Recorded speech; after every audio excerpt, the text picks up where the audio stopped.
ಕನ್ನಡಿಗರಿಗೆ ನಮಸ್ಕಾರ. ನೀವು ನೋಡ್ತಾ ಇದ್ದೀರಿ ಬಿಬಿ ನ್ಯೂಸ್ ಕನ್ನಡ. ನಾನು ಅಕ್ಷತಾ ಕುಲಕರ್ಣಿ. ಅಬಕಾರಿ ಇಲಾಖೆಯ ವರ್ಚಸ್ಸನ್ನ ಸರಿಪಡಿಸಲು, ಭ್ರಷ್ಟಾಚಾರವನ್ನ ತೊಡೆದುಹಾಕಲು ಮತ್ತು ಮಧ್ಯವರ್ತಿಗಳ ಹಸ್ತಕ್ಷೇಪವನ್ನ ಕಡಿಮೆ ಮಾಡುವ ಗುರಿಯನ್ನ ಹೊಂದಿರುವುದಾಗಿ ಅಬಕಾರಿ ಸಚಿವ ಆರ್.ಬಿ. ತಿಮ್ಮಾಪುರ ತಿಳಿಸಿದ್ದಾರೆ. ತಮ್ಮ ಮೇಲಿನ ಭ್ರಷ್ಟಾಚಾರದ ಆರೋಪಗಳನ್ನ ರಾಜಕೀಯ ಪ್ರೇರಿತ 158 ಅಧಿಕಾರಿಗಳು ಪ್ರಸ್ತುತ ವಿವಿಧ ಅಕ್ರಮಗಳಿಗಾಗಿ ಶಿಸ್ತಿನ ವಿಚಾರಣೆಯನ್ನ ಎದುರಿಸ್ತಾ ಇದ್ದಾರೆ. ಈ ಇಲಾಖೆಯಲ್ಲಿ ಕೆಲವು ಅಧಿಕಾರಿಗಳು ಮತ್ತು ಸ್ವಯಂ ಘೋಷಿತ ಸಂಘಗಳು ಆಡಳಿತವನ್ನ ಬ್ಲಾಕ್ ಮೇಲ್ ಮಾಡಲು ಪ್ರಯತ್ನಿಸುವ ಸಂಸ್ಕೃತಿ ಇದೆ. ನನ್ನ ವಿರುದ್ಧ ಆರೋಪ ಮಾಡ್ತಾ ಇರುವ ಸಂಘವು 20 ವರ್ಷಗಳಲ್ಲಿ ಚುನಾವಣೆ ಅಥವಾ ಸಭೆ ನಡೆಸಿಲ್ಲ ಎಂದು ತೋರಿಸುವ ದಾಖಲೆಗಳನ್ನ ನಾನು ಒದಗಿಸಿದ್ದೇನೆ. ರಚನಾತ್ಮಕ ಸುಧಾರಣೆಗಳ ಮೂಲಕ ಈ ಇಲಾಖೆಯನ್ನ ಸ್ವಚ್ಛವಾಗಿಡುವುದು ನನ್ನ ಗುರಿಯಾಗಿದೆ ಎಂದು ತಿಳಿಸಿದ್ರು. ಇವತ್ತು ಪ್ರಗತಿ ಪರಿಶೀಲನಾ ಸಭೆ ನಡೀತಾ ಇದೆ. ಇವತ್ತು ನಾವು ಹಲವಾರು ವಿಚಾರಗಳು ಚರ್ಚೆ ಆಗ್ತದೆ. ಒಂದು, ನಾವು ಅಬಕಾರಿ ಏನು ನಿರೀಕ್ಷೆ ಮಾಡಿದ್ದೀವಿ, ರಾಜಸ್ವ ಏನು ನಿರೀಕ್ಷೆ ಮಾಡಿದ್ದೀವಿ, ಅದರಲ್ಲಿರ್ತಕ್ಕಂಥ ತೊಡಕು ತೊಂದರೆಗಳೇನು, ಅವುಗಳನ್ನ ಯಾವ ರೀತಿ ನಿಭಾಯಿಸಬೇಕು ಅಂತಕ್ಕಂಥದ್ದು. ವಿಶೇಷವಾಗಿ ನಾನಿವತ್ತು ಚರ್ಚಿಸಲ್ಪಟ್ಟ ವಿಷಯಗಳಲ್ಲಿ ರಾಯಚೂರಿನಲ್ಲಿ CH ಪೌಡರ್ ಅಂದರೆ ಶಿಂದೆ ಬರ್ತಕ್ಕಂಥದ್ದನ್ನು ಯಾವ ರೀತಿ ತಡೆಗಟ್ಟಬೇಕು, ಅಲ್ಲಿ ಆಂಧ್ರದಲ್ಲಿ ಶಿಂದೆ ಅಧಿಕೃತವಾಗಿ ಮಾರಾಟ ಇರೋದ್ರಿಂದ ಬಾರ್ಡರ್ದಲ್ಲಿ ಅಲ್ಲಿ ತುಂಬ ನಮ್ಮ ಏರಿಯಾದಲ್ಲಿ ಶಿಂದೆನೂ ಬರುತ್ತೆ, CH ಪೌಡ್ರು ಬರುತ್ತೆ. ಅದನ್ನು ತಡೆಗಟ್ಟಲಿಕ್ಕೆ ಒಂದು ಪಡೆ ಬೇರೆ ಬೇರೆ ಜಿಲ್ಲೆಗಳಿಂದ ಹಾಕ್ತಕ್ಕಂಥದ್ದು. ಗೋವಾದಿಂದ ಬರ್ತಕ್ಕಂಥ ಲಿಕ್ಕರ್ ಬಹುಶಃ ನಮ್ಮಲ್ಲಿ ಕಾರವಾರಲ್ಲಿ ತುಂಬ ಇದೆ, ಬೆಳಗಾವಿಯಲ್ಲಿ ಸ್ವಲ್ಪ ಪ್ರಮಾಣದಲ್ಲಿದೆ, ಅಷ್ಟೇನಿಲ್ಲ. ಆದರೆ ಹೊರ ರಾಜ್ಯಗಳಿಗೆ ಹೋಗ್ತಕ್ಕಂಥದ್ದನ್ನು ಯಾವ ರೀತಿ ತಡೆಗಟ್ಟಬೇಕು ಹಾಗೆ ಅಂತಕ್ಕಂಥ ವಿಚಾರ. ಇದ್ರ ಜೊತೆಗೆ ಇಲಾಖೆಯಲ್ಲಿರ್ತಕ್ಕಂಥ ತೊಡರುಗಳೇನೇನಿದ್ದಾವೆ ಅವನ್ನ ಯಾವ ರೀತಿ ಸರಿಪಡಿಸಬೇಕು ಅಂತಕ್ಕಂಥ ವಿಚಾರಗಳನ್ನ ಇವತ್ತು ನಾವು ತೆಗೆದುಕೊಂಡಿದ್ದೀವಿ. ಈಗಾಗಲೇ ತಮಗೆ ಗೊತ್ತಿದ್ದ ಹಾಗೆ ಈ ಟ್ರಾನ್ಸ್ಫರ್ ಎಲ್ಲ ಕೌನ್ಸಿಲಿಂಗ್ ಮುಖಾಂತರ ಮಾಡ್ತಕ್ಕಂಥದ್ದು ಮಾಡಿದೆ. ಟ್ರಾನ್ಸ್ಫರ್ ಬಂದಾಗ ಒಂದೊಂದು ಸಮಸ್ಯೆಗಳು ಬರ್ತಿತ್ತು ಈ ಡಿಪಾರ್ಟ್ಮೆಂಟಲ್ಲಿ. ಅವ್ರನ್ನೆಲ್ಲ ಹಾಕಿದ್ದಾರೆ, ಇವ್ರನ್ನೆಲ್ಲ ಹಾಕಿದ್ದಾರೆ ಅಂತಕ್ಕಂಥದ್ದು. ಅಂತಹ ಯಾವುದೇ ಪ್ರಮೆ ಬರಬಾರ್ದು ಅನ್ನೋ ದೃಷ್ಟಿಯಿಂದ ಎಷ್ಟು ತಾಸಿನಲ್ಲಿ ಮಾಡಿದ್ವಲ್ಲ, 1-2 ದಿವಸ ಇಲ್ಲ, ಒನ್ ಡೇದಲ್ಲಿ ಟ್ರಾನ್ಸ್ಫರ್ಗಳು, ಅದು ಕೌನ್ಸಿಲಿಂಗ್. ಅದ್ರ ಜೊತೆಗೆ ಬೆಂಗಳೂರಲ್ಲಿ 5 ವರ್ಷಕ್ಕೂ ಮೇಲ್ಪಟ್ಟಿದ್ದವ್ರನ್ನೆಲ್ಲ ಇಡಬಾರ್ದು, ತೆಗಿಬೇಕು ಅಂತಕ್ಕಂಥ ವಿಚಾರಗಳನ್ನ ಇಟ್ಕೊಂಡಿದ್ದೇವೆ. ಹಾಗಲ್ಲದೆ ಇಲಾಖಾ ವಿಚಾರಣೆ ಇದ್ದವನು ಎಕ್ಸಿಕ್ಯೂಟಿವ್ ಪೋಸ್ಟಿಗೆ ಕೊಡಬಾರ್ದು ಅಂತಕ್ಕಂಥದ್ದು ಯಾರೇ ಇರಲಿ ಅವರು. ಅದನ್ನು ನಾವು ಈಗಾಗಲೇ ಇಂಪ್ಲಿಮೆಂಟ್ ಮಾಡಿದ್ದೀವಿ. ಈ ಭ್ರಷ್ಟಾಚಾರದ ವಿಚಾರಗಳು ಎಲ್ಲೆಲ್ಲಿ ನಮ್ಮ ಸುಳಿವು ಕಾಣ್ತಾ ಇದೆ ಅಂಥವನ್ನು ಸದೆ ಬಿಡಲಿಕ್ಕೆ ಏನು ಮಾಡಬೇಕು ಅದನ್ನೆಲ್ಲವನ್ನು ತೆಗೆದುಕೊಂಡಿದೆ. ಈ ವರ್ಗಾವಣೆ ನಂತರ ಬರ್ತಕ್ಕಂಥದ್ದು ರಿನಿವಲ್ದಲ್ಲಿ ಅಂಗಡಿಕಾರರಿಗೆ ತೊಂದರೆ ಆಗ್ತಿದೆ ಅಂತಕ್ಕಂಥದ್ದು ನನ್ನ ಗಮನಕ್ಕೆ ಬಂತು. ಅದನ್ನು ನಾವು ಏನು ಮಾಡಿದ್ದೀವಿ ಅಂದರೆ ರಿನಿವಲ್ 5 ವರ್ಷಕ್ಕೊಮ್ಮೆ ರಿನಿವಲ್ ಮಾಡ್ತಕ್ಕಂಥದ್ದು ಮಾಡಿದೆ. ಒಟ್ಟು ಲೈಸೆನ್ಸ್ಗಳನ್ನು ಬರೀ 48 ಗಂಟೆಗಳಲ್ಲಿ ಇಡೀ ರಾಜ್ಯದ ರಿನಿವಲ್ ಮಾಡ್ತಕ್ಕಂಥದ್ದು. ರಿನಿವಲ್ ಆನ್ಲೈನ್ ಮೇಲೆ ಎಷ್ಟು ಲೈಸೆನ್ಸ್ ಟೋಟಲ್? 14,275 ಲೈಸೆನ್ಸ್ಗಳು 48 ಗಂಟೆಗಳಲ್ಲಿ ರಿನಿವಲ್ ಮಾಡಿದೆ. ವರ್ಗಾವಣೆ ಹಾಗೂ ರಿನಿವಲ್ದಲ್ಲಿ ಬದಲಾವಣೆ ತರ್ತಕ್ಕಂಥದ್ದು. ಇಲ್ಲಿ CL7 ಕೊಡ್ತಕ್ಕಂಥದ್ದು 16 ಟೇಬಲ್ಗಳಿಗೆ ಹೋಗುತ್ತದೆ. ಅಲ್ಲಿ ಹೊಸ ಲೈಸೆನ್ಸರಿಗೆ ತೊಡಕಾಗ್ತದೆ, ತೊಂದರೆ ಆಗ್ತದೆ ಅಂತಕ್ಕಂಥದ್ದು ಗಮನಿಸಿ ಬರೀ 7 ಟೇಬಲ್ಗಳಿಗೆ ಬರ್ತಕ್ಕಂಥದ್ದು. ಇದ್ರ ಜೊತೆಗೆ ಈ ಡಿಪಾರ್ಟ್ಮೆಂಟ್ದಲ್ಲಿ ಬರ್ತಕ್ಕಂಥ ಈ ಭ್ರಷ್ಟಾಚಾರ ನಿರ್ಮೂಲನೆ ಮಾಡೋಕ್ಕೆ ಏನೇನು ಸಾಧ್ಯ ಇದೆ ನಮ್ಮಲ್ಲಿ ಇಲ್ಲ. ಆದರೆ ಕೆಲವು ಅಲ್ಲೆಲ್ಲರೂ ಅಧಿಕಾರಿಗಳು ಮಾಡ್ತಕ್ಕಂಥವ್ರಿಗೆ ಇವತ್ತು ಕಠಿಣ ಕ್ರಮ ಕೈಗೊಳ್ತಾ ಇದ್ದೀವಿ ಅಂತಕ್ಕಂಥ ಎಚ್ಚರಿಕೆಯ ಮಾತನ್ನು ಇವತ್ತು ನಾವು ಹೇಳಿದ್ದೀವಿ. 2 ಅವಧಿಯಲ್ಲಿ ಯಾರಾದರೂ ಎಕ್ಸಿಕ್ಯೂಟಿವ್ ಇದ್ದರೆ ಅವರಿಗೆ 3ನೇ ಅವಧಿಗೆ ಎಕ್ಸಿಕ್ಯೂಟಿವ್ ಕೊಡಬಾರ್ದು ಅಂತಕ್ಕಂಥದ್ದು ಹೇಳಿದ್ದೀವಿ. ಹೀಗೆ ಇಷ್ಟು ಬದಲಾವಣೆ ತರುವುದರ ಮೂಲಕ ಇನ್ನೂ ಹಲವಾರು ಬದಲಾವಣೆಗಳ ಕಡೆ ನಮಗೆ ಗಮನ ಇದೆ. ಬಹುಶಃ ಬಜೆಟ್ ಸೆಷನ್ದೊಳಗಡೆ ಕೆಲವು ಬದಲಾವಣೆಗಳನ್ನು ತರ್ತೀವಿ. ಯಾವ್ಯಾವ ಬದಲಾವಣೆಗಳು ಬೇಕು ಈ ಡಿಪಾರ್ಟ್ಮೆಂಟ್ನಲ್ಲಿ, ಡಿಸ್ಟಿಲರಿಯಲ್ಲಿ ಕೆಲವು ಬದಲಾವಣೆಗಳನ್ನು ತರಬೇಕು. ಅಲ್ಲಿ ನಮ್ಮ ಸ್ಟಾಫ್ ಎಷ್ಟು ಇರಬೇಕು, ಅಲ್ಲೇನು ಅವ್ರು ತೊಡಕೊಳ್ಳೋದು ಅವ್ರನ್ನ ತರಿಸಿ ಅವ್ರನ್ನ ಕರೆಸಿ ಮಾತನಾಡ್ತಕ್ಕಂಥದ್ದು ನಾವು ಮಾತಾಡ್ತಾ ಇದ್ದೀವಿ.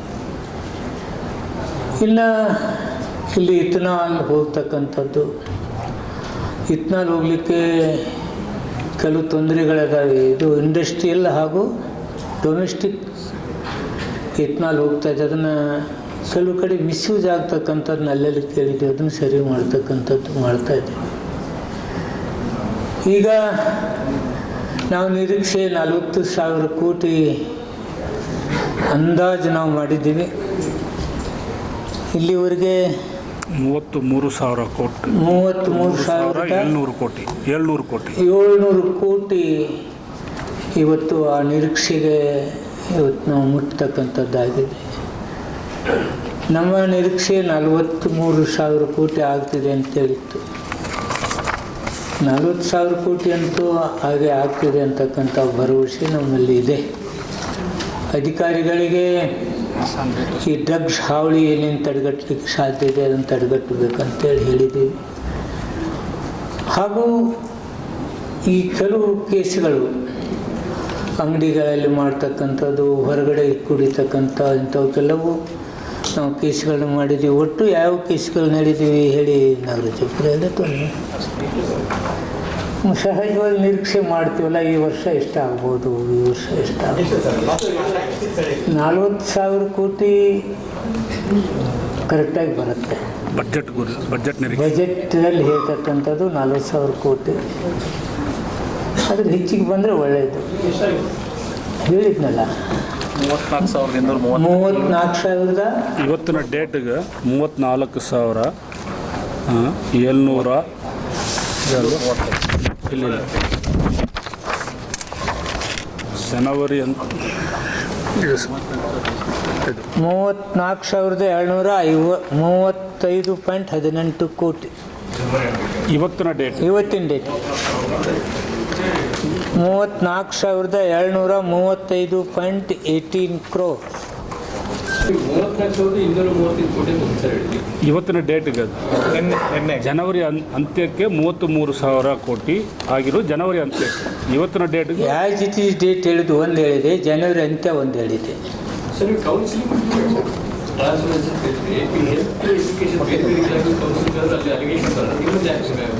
ನಮ್ಮಲ್ಲಿ ಯಾವುದು ಅಲಿಗೇಷನ್ ಇಲ್ಲ. ಯಾವ ಕಾರಣಕ್ಕೆ ಇಲ್ಲ ನೋಡಿ, ಟ್ರಾನ್ಸ್ಫರ್ಗ ಮಾಡೋ ಹೊತ್ತಿನಾಗ ಭಾಳ ಜನ ಎಲ್ಲ ಕಡೆಯೂ ಬಂದಿದ್ದಾವೆ. ನಾಟ್ ಓನ್ಲಿ ಬುಕಾರಿ, ಅದು ಬರಲೇಬಾರ್ದು ಅನ್ನೋದರಿಂದ ಕೌನ್ಸಿಲಿಂಗ್ ತಂದಿದ್ದೀನಿ.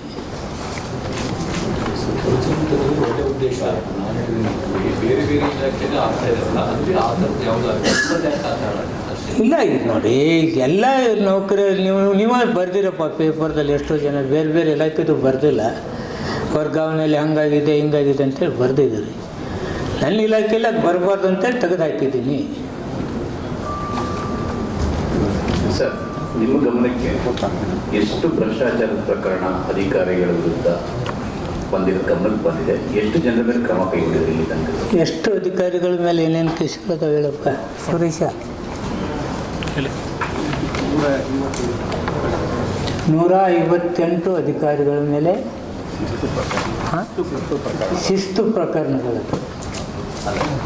ಮೇಜರಾಗಿ ಯಾವ ವಿಚಾರದಲ್ಲಿ ಅವರು 158 ಬೇಕಾದ್ರೆ ಒಂದು ಕಾಫಿ ಕೊಡ್ತೀನಿ.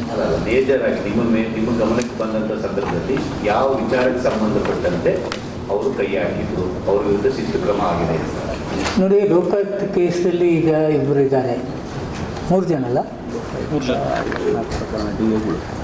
ಟೋಟಲ್ ಈಗ ಮೊನ್ನೆ ಆದದ್ದು ಟೋಟಲ್ 54 ಲೋಕಾಯುಕ್ತ ಪ್ರಕರಣಗಳು. ಮತ್ತೆ ಹೇಳಪ್ಪ ಅವ್ರದ್ದು ಮೀಡಿಯಾಕ್ಕೆ ಹೇಳ್ತಾನಮ್ಮ. ನನ್ನ ನೀನಾರು ಹೇಳಿ, ನನಗೇನಾಗುತ್ತೆ ಅದರಲ್ಲಿ ಏನು ಇದ್ದದ್ದು ಹೇಳಿ, ಹೊರಕು ನಮ್ಮ ಡಿಪಾರ್ಟ್ಮೆಂಟ್ ಎಲ್ಲಿ ಇದ್ದದ್ದು ಹೇಳು. 85 ಇಲಾಖಾ ಹಂತದಲ್ಲಿ ಪ್ರಕರಣಗಳು ದಾಖಲಾಗಿವೆ ಇಲಾಖಾ ವಿಚಾರಣೆಗೆ.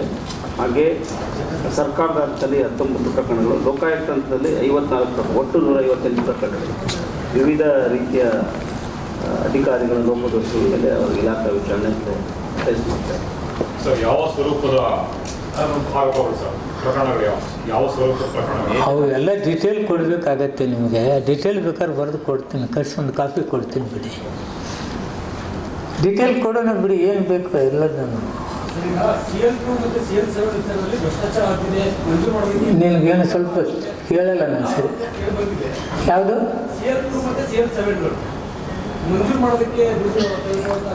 CL2 ಕೊಡ್ತಾ ಇಲ್ಲ.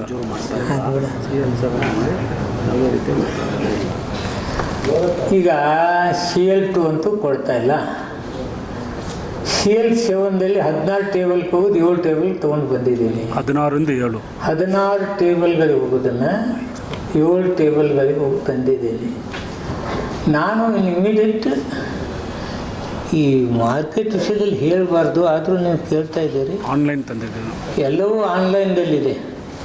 ಆಫೀಸ್ ಹೋಗೋ ಅವಶ್ಯಕತೆ ಇಲ್ಲ. ಆಫೀಸಿಗೆ ಯಾರು ಹೋಗೋ ಅವಶ್ಯಕತೆ ಇಲ್ಲ. ಆಫೀಸ್ಗೆ ಹೋಗಿ ಮಾಡಬೇಕಾದದ್ದೇನಿಲ್ಲ. ಆನ್ಲೈನ್ದಾಗ ಹೋಗಿ ಆರಾಮ ಕೂತ್ಕೊಂಡು ನಾವು ಅದಕ್ಕೂ ಟೈಮ್ ಹಾಕ್ಕೊಂಡಿದ್ದೀವಿ. ಯಾವಾಗ ಏನೇನು ಟೈಮ್ ಅಂತ ಹೇಳಪ್ಪ ನಾಗರಾಜಪ್ಪ. ಒಂದು ಆನ್ಲೈನ್ ಅರ್ಜಿ ಕೊಟ್ಟ ನಂತರ ಯಾರ್ಯಾರ ಹತ್ತಲ್ಲಿ ಎಷ್ಟು ದಿವಸ ಇರಬೇಕು ಟೇಬಲ್ಗಳು, ಯಾವ ಟೇಬಲ್ದಾಗ ಎಷ್ಟು ಇವ್ರಿಗೆಷ್ಟು? ಉಪಾಯುಕ್ತರಿಗೆ 5 ದಿವಸ. ಇವಾಗ ಉಪಾಯುಕ್ತರಿಂದ ನೇರವಾಗಿ ನಮ್ಮ ಕಚೇರಿಗೆ ಬರ್ತದೆ, ಜಿಲ್ಲಾಧಿಕಾರಿಗಳಿಗೆ ಹೋಗ್ತದೆ. ಜಿಲ್ಲಾಧಿಕಾರಿಗಳಿಗೆ 10 ದಿವಸ ನಿಗದಿ. ಅದರಿಂದ ನಮ್ಮ ಅಬಕಾರಿ ಆಯುಕ್ತರ ಕಚೇರಿಗೆ ಬರ್ತದೆ. ಅಬಕಾರಿ ಆಯುಕ್ತರ ಕಚೇರಿಗೆ 5 ದಿವಸ ನಿಗದಿಪಡಿಸಿದ್ದೀವಿ. ಅದರಲ್ಲಿ ಅಬಕಾರಿ ಉಪಾಯುಕ್ತರು 1 ದಿನ, ಜಂಟಿ ಆಯುಕ್ತರು 2 ದಿವಸ, 5 ದಿವಸ ಅಬಕಾರಿ ಆಯುಕ್ತರಿಗೆ 2 ದಿನ. ಅಬಕಾರಿ ಆಯುಕ್ತರಿಂದ ಪೂರ್ವಾನುಮತಿ ಆಗಿ ನೇರವಾಗಿ ಅಬಕಾರಿ ಆಯುಕ್ತರು ಸಂಬಂಧಪಟ್ಟ ಜಿಲ್ಲೆಗಳಿಗೆ ಹೋಗ್ತದೆ. ಸಂಬಂಧಪಟ್ಟ ಜಿಲ್ಲೆಯ ಅಬಕಾರಿ ಉಪ ಆಯುಕ್ತರು ಸನ್ನದು ಪತ್ರ ಸಿದ್ಧಪಡಿಸಿ ಜಿಲ್ಲಾಧಿಕಾರಿಗಳಿಗೆ ಸಬ್ಮಿಟ್ ಮಾಡ್ತಾರೆ. ರೆವಿನ್ಯೂ ಡಿ ಸಿ ಅವರು ಸನ್ನದನ್ನು ಮಂಜೂರು ಮಾಡ್ತಾರೆ. ಇದು ಪ್ರಕ್ರಿಯೆ. ಒಟ್ಟಾರೆ ಪ್ರಕ್ರಿಯೆ 35 ದಿವಸ ಇದೆ. ಅದನ್ನು ಈಗ ಹಂತಗಳು ಕಡಿಮೆ ಮಾಡಿದ್ಮೇಲೆ ಇನ್ನೂ ಕಡಿಮೆ ಆಗಿದೆ, 20 ದಿವಸಕ್ಕೆ ಬರ್ತದೆ.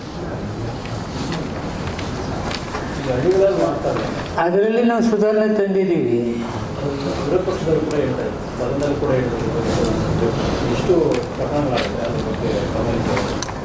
ಹಾಂ, ಅಂಥ DC-ಗಳು ಇಬ್ಬರನ್ನ ಸಸ್ಪೆಂಡ್ ಮಾಡಿ ಡಿಲೇ ಮಾಡ್ತವ್ರಿಗೆ. ಯಾರು DC-ಗಳು ಡಿಲೇ ಮಾಡಿದ್ದಾರೆ ಅಂಥವ್ರನ್ನಿಬ್ಬರನ್ನ ಸಸ್ಪೆಂಡ್ ಮಾಡಿದ್ದೀವಿ. ಯಾವುದನ್ನು ಮುಚ್ಚಿ ಅಲ್ಲಿ ಡಿಲೇ ಮಾಡಿದವ್ರ ಮೇಲೆ ನಾವು ಏನು ಮರೆಸಿ ಇಟ್ಟಿಲ್ಲ, ತೆಗೆದು ಸಸ್ಪೆಂಡ್ ಮಾಡಿದ್ವಿ. ಹಳ್ಳಿಯಲ್ಲಿ ಮಾರಾಟ ಮಾಡೋದು ಕೇಳಿದಾರ ಸರ್? ಹಳ್ಳಿಯಲ್ಲಿ ಮಾರಾಟ ಮಾಡೋದು 15,000 ಪಕ್ಕ ಕೇಳಿದ್ರು ಅವರು. ಹಳ್ಳಿಯಲ್ಲಿ ಕೇಳಿದ್ರೆ ಹಳ್ಳಿಯಲ್ಲಿ ನೋಡಿ, ಗ್ರಾಮೀಣ ಭಾಗದಲ್ಲಿ ಏನಾಗ್ತದೆ ಹೇಳ್ತೇನೆ. MSIL ಒಂದಿದೆ, CL2 ಇದೆ. ಅಲ್ಲಿ ನಮ್ಮಲ್ಲಿದು ಇದರಲ್ಲೇ ತೊಗೊಂಡು ಹೋಗ್ತಾರೆ, ರಿಸೀಟ್ ಹಾಕಿನೇ ತೊಗೊಂಡು ಹೋಗ್ತಾರೆ. ಹಳ್ಳಿಗಳಲ್ಲಿ ಮಾರಾಟ ಆಗ್ತದೆ. ಹಳ್ಳಿಗಳಲ್ಲಿ ನಾನು ಲೈಸೆನ್ಸ್ ಹೆಚ್ಚಿಗೆ ಕೊಟ್ಟರೆ ಲೈಸೆನ್ಸ್ ಕೊಡೋಕೈತಿ ಬಿಟ್ರಿ, ಮದ್ಯ ಮಾರಾಟ ಮಾಡಿಬಿಟ್ರಿ, ಅದಕ್ಕೆ ಕೆಟ್ಟ ಹೆಸರು. ಬಿಟ್ಟರೆ ಅವ್ರು ತೊಗೊಂಡು ಹೋಗಿ ಅಲ್ಲಿ ಮಾರ್ಕೆಟ್ ಮಾಡ್ತಾರೆ. ಆದಾಗ್ಯೂ ನಾವು ಮಂಜುನಾಥ್ ಎಷ್ಟು ಕೇಸ್ ಹಾಕಿದ್ದೀವಪ್ಪ? 15,629 ಕೇಸ್ಗಳನ್ನ ಹಾಕಿದ್ದೀವಿ.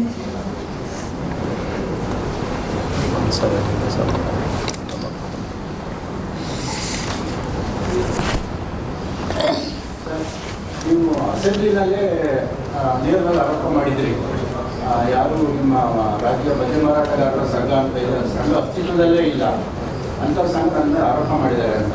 ನಿಮ್ಮ ಇಮೇಜ್ ಮೇಲೆ ಎಫೆಕ್ಟ್ ಆಗಿದೆ ಅಂತ ಅನ್ಕೊಂಡಿದ್ದೀರಿ, ನಿಮಗೆ ಏನು ಅನಿಸ್ತದೆ ಗೊತ್ತಿಲ್ಲ. ಅಂಥವ್ರ ಮೇಲೆ ಏನಾದರೂ ಕ್ರಮ ಆಗ್ತದ? ಅಧಿಕೃತವಾಗಿ ಯಾವುದಾದ್ರು ಸಂಘಟನೆ ಇದೆಯಾ ರಾಜ್ಯದಲ್ಲಿ? ನನಗೆ ಗೊತ್ತಿದ್ದಾಗೆ ನಾನು ಡಾಕ್ಯುಮೆಂಟ್ ಕೊಟ್ಟಿದ್ದೀನಿ. 20 ವರ್ಷದ ಹಿಂದೆ ಆದಂಥ ಘಟನೆ ಇದು. ಯಾವ ರಿಜಿಸ್ಟ್ರೇಷನ್ ಆಗಿದೆ, ಇಲ್ಲಿವರೆಗೆ ರಿನ್ಯೂವಲ್ ಆಗಿಲ್ಲ, ಅಡಿಟ್ ಆಗಿಲ್ಲ, ಎಲೆಕ್ಷನ್ ಆಗಿಲ್ಲ, ಜನರಲ್ ಬಾಡಿ ಮೀಟಿಂಗ್ ಆಗಿಲ್ಲ, ಇದು ಅಸ್ತಿತ್ವದಲ್ಲಿಲ್ಲ ಅಂತೇಳಿ ಕೋಆಪರೇಟಿವ್ ಡಿಪಾರ್ಟ್ಮೆಂಟ್ ಅವ್ರು ನನಗೆ ಕೊಟ್ಟಿದ್ದಾರೆ. ನನಗೊಬ್ಬನ ಮೇಲೆ ಅಲ್ಲ ಇದು, ಯಾವ ಮಂತ್ರಿಗಳು ಬಂದಾರ ಅವ್ರ ಮೇಲೆ ಎಲ್ಲರ ಮೇಲೆ ಮಾಡಿದ್ದಾರೆ. ಅಬಕಾರಿ ಮಂತ್ರಿ ಅವ್ರ ಕೈಯಾಗ ಸಿಗಲಾರ್ದೆ ಯಾರು ಇಲ್ಲ, ಅವ್ರ ಮೇಲೆ ಆರೋಪ ಮಾಡಲಾರ್ದೆ ಯಾವ ಈ ಸಂಘಟನೆಯವರು ಉಳಿದಿಲ್ಲ. ಆದರೆ ನಿಜ ಸ್ಥಿತಿ ಏನು? ನಾನು ಇಷ್ಟೆಲ್ಲ ಬದಲಾವಣೆ ಮಾಡಿದ್ದೀನಿ. ಇದು ಎಲ್ಲೆಲ್ಲಿ ಏನು ಸೋರಿಕೆ ಆಗ್ತೈತೆ, ಏನು ಭ್ರಷ್ಟಾಚಾರದ ನೆರಳು ಬರ್ತೈತಿ, ಅದ್ರ ಮೇಲೆ ಎಲ್ಲಿ ಬೀಳಬಾರ್ದು ಅಂತೇಳಿ ಇಷ್ಟೆಲ್ಲ ಬದಲಾವಣೆ ತೆಗೆದುಕೊಂಡು ಬಂದಿದ್ದೇನೆ. ಮತ್ತು ಆರೋಪ ಮಾಡಿದವ್ರು ರೂಢಿನ ಮಾಡ್ಕೊಂಡಿದ್ರೆ ನಾನೇನು ಮಾಡೋಕ್ಕಾಗುತ್ತೆ? ಏನಾದರೂ ಕ್ರಮ ಆಗಬೇಕಲ್ವಾ? ಯಾಕಂದರೆ ಸುಮ್ಮನೆ ಆರೋಪ ಮಾಡುವಂಥದ್ದು ಯಾರೇ ಮಂತ್ರಿಗಳ ಮೇಲೆ ಮಾಡುವಂಥದ್ದು.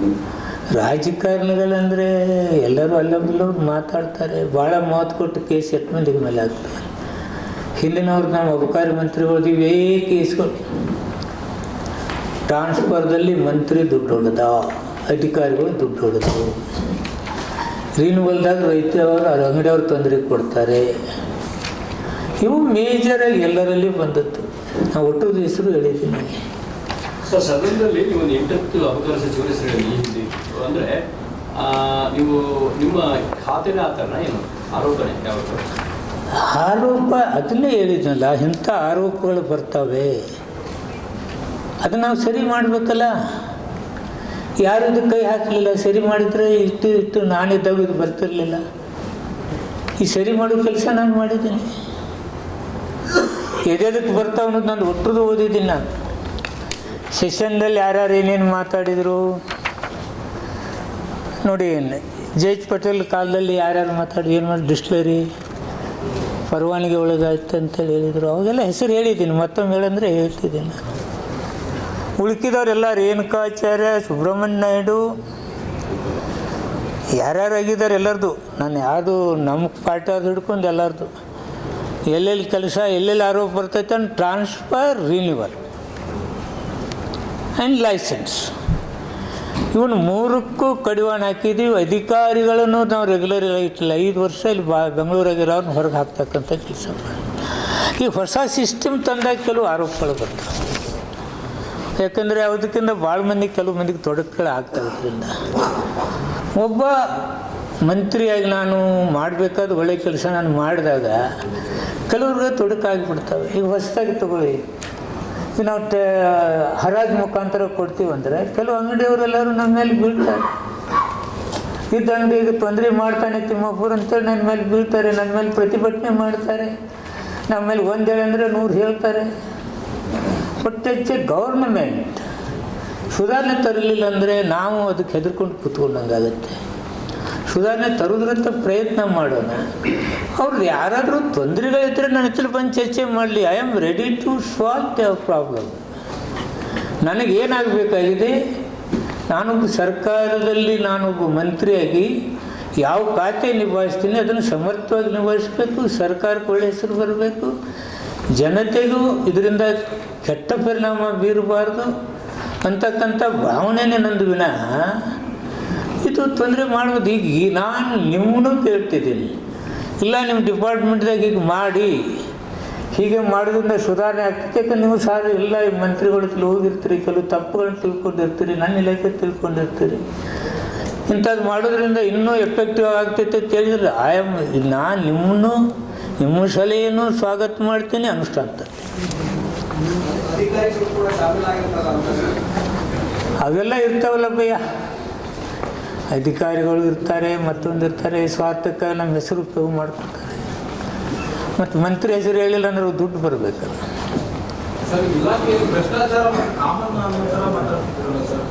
ಅಂದ್ರೆ ಹಿಂದೆನೂ ಸಚಿವರುಗಳು ಭ್ರಷ್ಟಾಚಾರ ಮಾಡಿದ್ರು, ಈಗಲೂ ಅದು ಕಾಮನ್ ಆಗಿದೆ. ಇಲಾಖೆ ಅದನ್ನು ಸುಧಾರಣೆ ಮಾಡಬೇಕು ಬ್ರದರ್.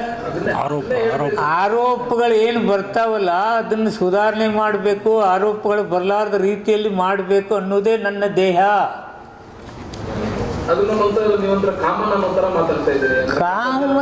ಕಾಮನ್ ಅನ್ನ ಯಾಕೆ ಇದನ್ನ ಮಾಡ್ತಿದ್ದ? ಕಾಮನ್ ಅನ್ನೋ ಇಂಥದನ್ನ ಮಾಡ್ತಾರ? ಅಂದ್ರೆ ಇಲಾಖೆಯಲ್ಲಿ ಕಾಮನ್ ಅನ್ನೋರು ಇಂಥ ನೋಡಿ ಇಂಥ ಇವು ನೋಡಿ ನಿನಗೆ ನಾನು ನಿಮಗೇನು ಹೇಳಿದ್ದು ನನಗೆ ಅರ್ಥ ಆಗಲಿಲ್ಲ. ಸರ್, ಎಲ್ಲ ಆರೋಪಗಳು ಇವೇನು ಆರೋಪಗಳು ಬರ್ತವೆ ಈ ಇಲಾಖೆಯಲ್ಲಿ ಇದ್ದವ್ರ ಮೇಲೆ ಬರಬಾರ್ದು ಅನ್ನೋ ದೃಷ್ಟಿಯಿಂದ ಈ ಬದಲಾವಣೆಗಳನ್ನು ತಂದಿದ್ದೀನಿ ನಾನು.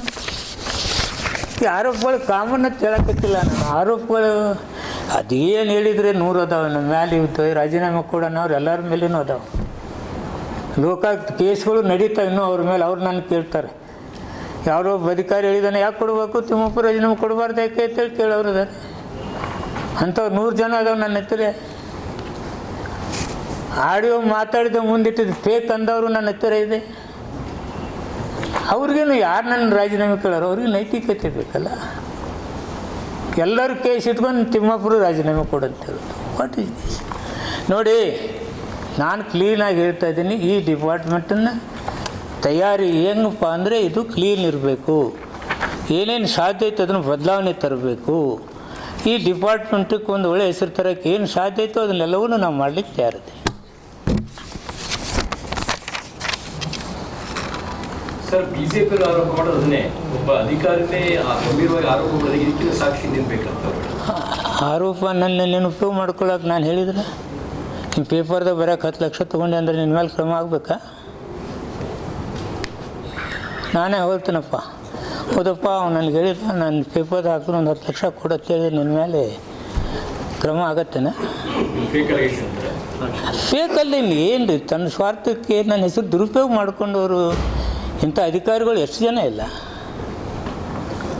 ಅಂಥವ್ರ ಮೇಲೆ ಕ್ರಮ ಆಗಬೇಕು. ಕ್ರಮ ಆಗಿದೆ, ಅದು ಇಮಿಡಿಯೇಟ್ ಕ್ರಮ ಮಾಡಿದ್ವಿ. ಈ ಬಾರಿ ಸೆಷನ್ನಲ್ಲಿ ನಿಮ್ಮ ವಿಚಾರಣೆ ಭಾಳಷ್ಟು ಚರ್ಚೆ ಆಗಿದೆ. ಈ ಸೆಷನ್ ಪೂರ್ತಿ ನಿಮ್ಮ ವಿಚಾರಣೆ ಚರ್ಚೆ ಆಗಿದೆ. ಭಾಳ ದೊಡ್ಡ ಮಟ್ಟದಲ್ಲಿ ನೀವೇನು ಟಾರ್ಗೆಟ್ ಆದ್ರೆ ಬಿಜೆಪಿಗೆ ಟಾರ್ಗೆಟ್ ಆಗುವಂಥ ಕೆಲಸ ನಾವು ಮಾಡಿಲ್ಲ. ಅವರು ಬೇರೆ ಏನು ವಿಷಯ ಸಿಗಲಾರ್ದ NRG ಚರ್ಚೆ ಆಗಬಾರ್ದು ಅಂಥೇಳಿ ಇದೊಂದು ವಿಷಯ ಇಟ್ಕೊಂಡು ಮುಂದುವರೆದುಕೊಂಡು ಬಲಿಪಶುವಾಗಿ ನಾನೇನು ತಪ್ಪು ಮಾಡಿದ್ದೀನಿ? ನನ್ನ ತೇಜೋವಧೆ, ನನ್ನ ಹೆಸರನ್ನು ಕೆಡ್ಸೋಕೆ ಏನು ನಡೀತಾ ಇದೆ ಕುತಂತ್ರ, ಅದು ನರೇಗಾ ಚರ್ಚೆ ಬರಬಾರ್ದು ಅನ್ನೋ ದೃಷ್ಟಿಯಿಂದ ಇದನ್ನು ಮಾಡಿದರು. ಆದರೆ ನಮ್ಮ ಸರ್ಕಾರದವ್ರು ಯಾವುದೂ ಬರಲಿಲ್ಲ. ಚರ್ಚೆಗೆ ಬಾವಿ ಬಿದ್ದರೂ ಚರ್ಚೆ ಮಾಡಿದ್ವಿ. ಇದ್ದ ವಿಷಯನ ಜನತೆ ತಿಳಿಸ್ತಕ್ಕಂಥ ಕೆಲಸ ನಾವು ಮಾಡಿದ್ವಿ.